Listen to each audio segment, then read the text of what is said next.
In the second game of their doubleheader in Yuma against the Indians on April 13th, the Beetdiggers, who were playing their second consecutive game without power-hitting Adam Brungard, fell behind for the second straight game in the bottom of the first inning on a run-scoring single by Trent Heberlein. The Beetdiggers were trying to hold off the Indians, who were looking for more in the second, but catcher Joe Ginther wouldn't let them. The stretch and the pitch, runner going, gets the pitch out. Ginther throws to second, that is perfect. Okeson applies a tag and Meyer is out. He is out by a country mile. 0-1 pitch to Heberlein. Takes it inside, runner going. Ginther's throw is going to be in time to nail that runner.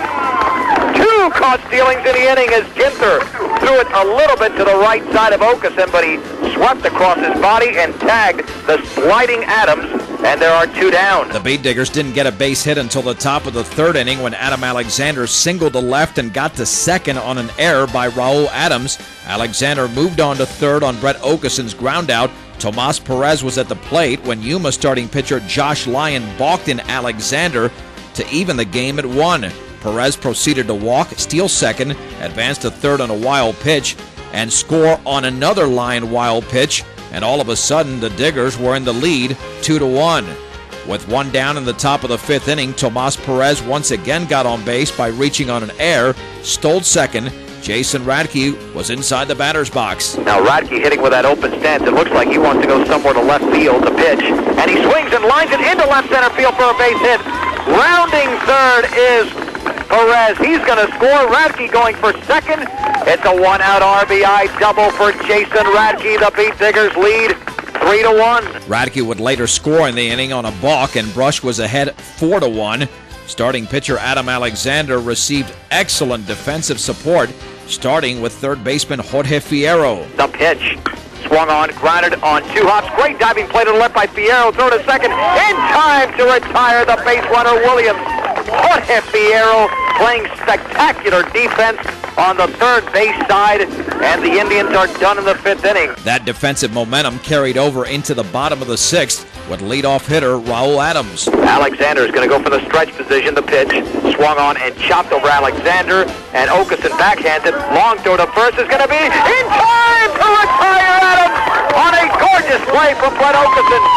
Deep in that second base hole to his right. Meanwhile, the Beetdiggers scored an unearned run in the top of the seventh to go up 5-1. Alexander was simply looking to close out the game. 2 out, 1 on. Josh Williams at the plate. Alexander trying to close the door on the Indians. The payoff pitch. And here it is. Strike three, swing and a miss by Williams.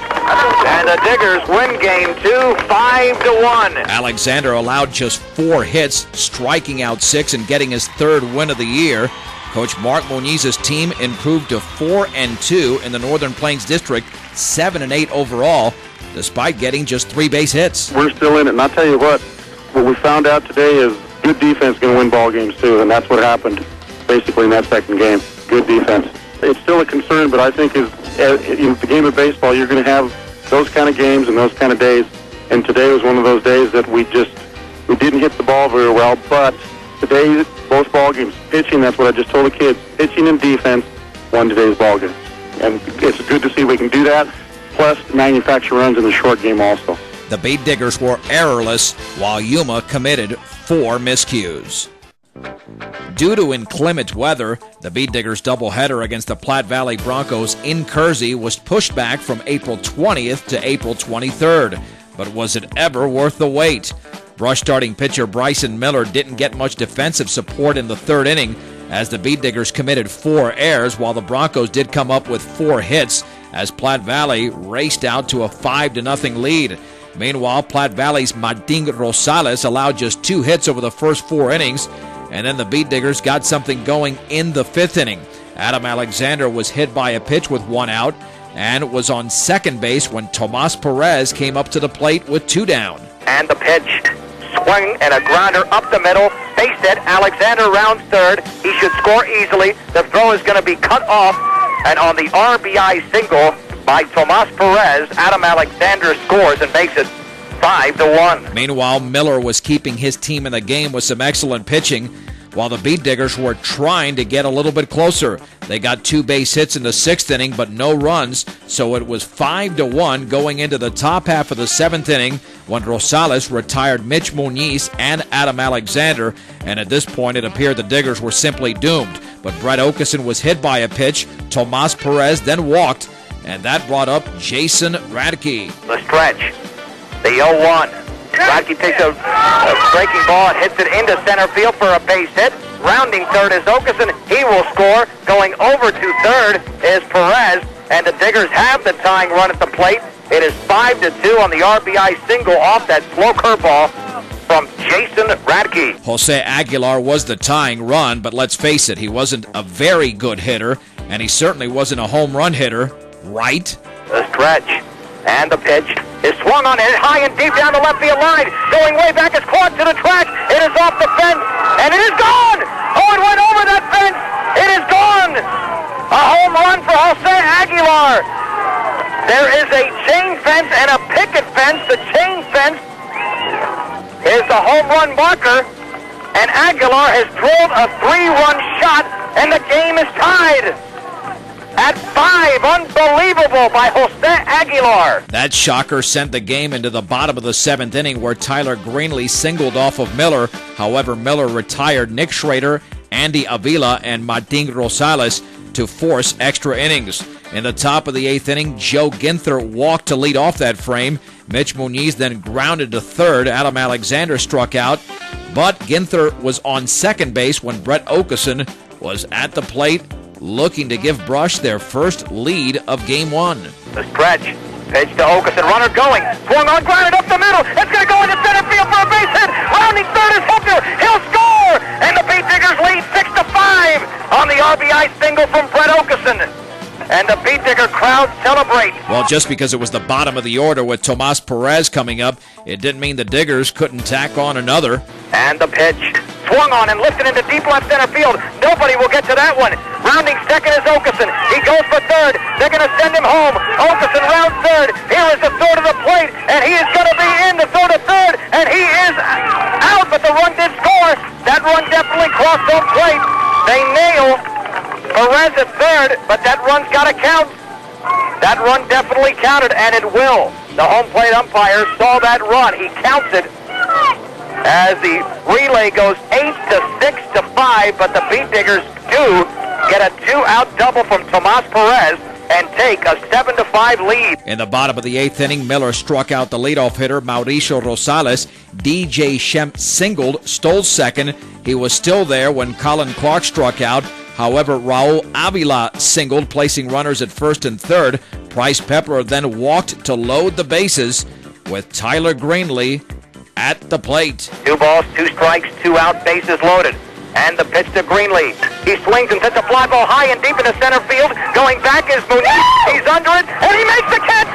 And the Beetdiggers have won Game 1 of this twin ball. 7-5 in 8 innings. The Beetdiggers were able to dodge 6 errors and get an unbelievable comeback victory for head coach Mark Muniz. Good thing I took my blood pressure medicine this morning. I don't know what to tell you. I mean, there's another case of don't give up. Hang in there. That happened with 2 outs. We didn't bury ourselves. We've done it before. We've done that all season long where we've done things like that, had big innings. And proud of the kids. It was a team effort. That's what I like. Even if it was pushing somebody over on a hit and run, or getting them in scoring position to win the ball game. Not a lot of individuals on this team, just a lot of team players. Well, Tomas Perez was certainly a team player, reaching base all 4 times with 2 hits, 2 ribbies, a run scored. He also draws 2 walks in the game. And how about Bryson Miller, who got the victory, striking out 11, pitching all 8 innings. The Diggers were now 8-8 overall, 5-2 in the Northern Plains League. Could game number 2 on April the 23rd actually top game 1? Well, if it didn't, it certainly came very close. Brush grabbed a 1-0 lead in the top of the 2nd inning when Mitch Muniz walked, stole second, and was driven home on a single by starting pitcher Adam Alexander, who did not help himself out in the bottom of the 3rd inning, issuing 3 walks. That combined with 2 Beetdigger errors led to 3 Platte Valley runs and a 3-1 Broncos lead. It stayed that way until the top of the 5th inning when Jason Radke and Jose Aguilar registered back-to-back singles. Bryson Miller advanced them to 2nd and 3rd, setting it up for the RBI man, Adam Brungart. Pitch to Brungart. He swings and grounds it into left field for a base hit. Scoring is Radke. Rounding 3rd is Aguilar. He will score easily. And the Beetdiggers have tied the game at 3 in the 5th inning on a 2-run single by the cleanup hitter, Adam Brungart. The Digger defense, however, went to sleep once again in the bottom of the 5th inning, committing 2 errors, and that, to go along with 4 Platte Valley hits, including 2 for extra bases, led to 3 runs, and all of a sudden it was 6-3 Platte Valley as the game ventured into the top of the 6th inning, and the Beetdiggers in the same situation as they were in Game 1 when they had to rally in the late innings to secure a victory. Mitch Muniz, for the 2nd time in the game, walked to lead off an inning. Adam Alexander then singled. Brett Okeson reached on an error by shortstop Bryce Pepler, and the bases were loaded in the top of the 6th inning for Tomas Perez. Here is the payoff pitch. He swings and grounds up the middle, base hit. Scoring easily is Muniz. Coming around 3rd and trying to score now for the Beetdiggers is Bobby Gu. A 2-run single delivered by Tomas Perez. Is going to 3rd is Brett Okeson. The Diggers to within 1. It is 6-5. The Beetdiggers continue to tag reliever Bryce Pepler, as evidenced by what Jason Radke, the next hitter, did. Second pitch is swung on and lifted into short right center field. That will drop for a hit. Okeson scores. Rounding 3rd is Perez. The 3rd of the plate is going to be way late. It's a 2-run single for Jason Radke. The Diggers are in the lead. It's 7-6. Jose Aguilar registered Brush's 3rd consecutive single. 2 batters later, Adam Brungart drove in Radke to put Brush ahead 8-6. Aguilar would score on a wild pitch, and Brush was ahead 9-6 going into the bottom of the 6th inning. That's when the Broncos put 2 on with 2 outs, but Alexander was able to induce Andy Avila on a grounder to the shortstop, Jason Radke, to end that inning. The Beetdiggers could not tack on any insurance runs in the top of the 7th, so here we went to the bottom of the 7th inning, and the Beetdiggers still holding a very tenuous 3-run lead. Alexander retired DJ Shemp on a fly to left. However, Martin Rosales singled, and so did Mauricio Rosales and Nick Schrader to load the bases. Colin Clark drove 2 of those home with a single, and Platte Valley was down by only a run at 9-8. In came in reliever Matt Weiner with runners at the corners and 1 down. The 1-0 pitch, runner going, swung on and chopped over the mound. Okeson at second, tags the runner, goes to first. Double play, the Beetdiggers win! The Beetdiggers win on the 4-3 double play with a runner going to end the game. Unbelievable, holy mahungus. In the 7th inning, the Beetdiggers dodge an incredible bullet on a great play by the second baseman, Brett Okeson. Alexander claimed his 4th win of the year. Weiner posted his 2nd save for Coach Muniz's Beetdiggers, who had only 3 hits over the first 5 innings on this day, but 20 over the last 10. As soon as people started hitting, and it got contagious, and we started getting runners on and moving them over and doing what we could to produce runs. But it just came down to pitching, came down to a lot of things, hitting and defense. Good ball game. The Beetdiggers had 13 hits in Game 2, 3 by Adam Brungart, 3 by Adam Alexander, and for the first time we're over 500 at 9-8, and a firm hold on 2nd place in the Northern Plains League with a record of 6 wins and 2 losses. Carrying a 6-game winning streak in Northern Plains League play, the Beetdiggers traveled to Windy Alt on April 27th to face the Highland Huskies in a doubleheader. The Beetdiggers were coming off that doubleheader sweep of Platte Valley, in which their defense wasn't exactly top-notch, and that carried over to the bottom of the 1st inning when they made 2 errors, which led to 3 Highland runs. In the top of the 2nd inning, Joe Ginther was hit by a pitch. His courtesy runner, Nate Hepner, stole 2nd, and he was still there with 1 down, and Adam Alexander trying to get the Diggers on the board. Pitch home, and he swings and lines it. Base hit into center field. The shortstop Dover Herc now gets by the center fielder. Alexander races for 2nd. Scoring is Hepner. The Beetdiggers get a run across in the 2nd inning on the RBI single from Alexander, and it's 3-1. with the Huskies still in the lead. Highland would get that run back in the bottom of the third on a leadoff homer by pitcher Jason Martinez. John Tunnison would also score, and Highland was up 5-1. In the top of the fourth, the leadoff hitter for Brush was Adam Brungart. John Beltran back, and there's a fly ball deep into left field going way back, and it is gone! A home run by Adam Brungart on the second pitch of the fifth inning. The Beetdiggers draw to within 3 on Brungart's fourth home run of the year, and it's now 5-2 in favor of the Huskies. An excellent start to this top of the fourth inning. Martinez would eventually recover and retire the Beetdiggers, but he would fatigue badly in the top of the fifth inning, walking Tomas Perez, Jason Radke, and Jose Aguilar to load the bases for Bryson Miller, who already had one grand slam this season. 1-1. Swung on and lifted high and deep into left center field, going way back, and that is gone! A grand slam for Bryson Miller! The Beetdiggers have taken the lead for the first time in this game on a gargantuan grand slam by the pitcher Bryson Miller. They lead 6-5. On the next pitch, let's see if Adam can hit one out. He hit one out last time. The pitch. Swung and a drive deep to left center field. That ball is going to fly way out of here. It's a home run for Adam Brungart. His second of the game. And the Beetdiggers have extended their lead. It's 7-5.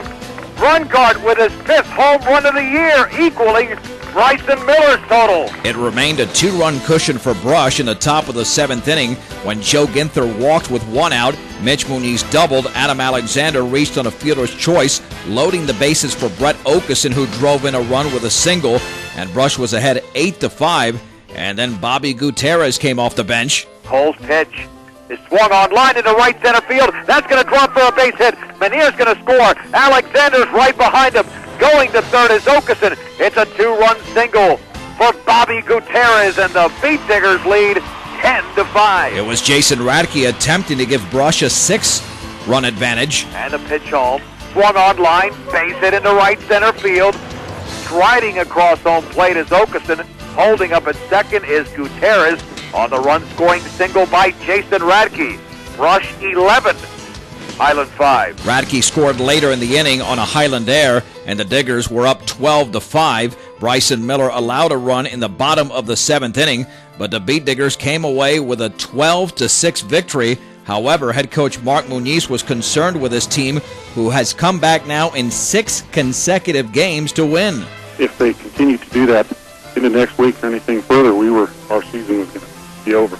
Can't do that. We've got to come out, get after it.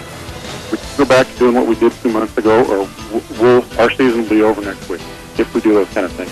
Bryson Miller picked up the victory, his 5th of the year, setting a season high with 14 strikeouts. Adam Alexander had 3 base hits for Brush, which improved to 10-8 overall and 7-2 in Northern Plains League play.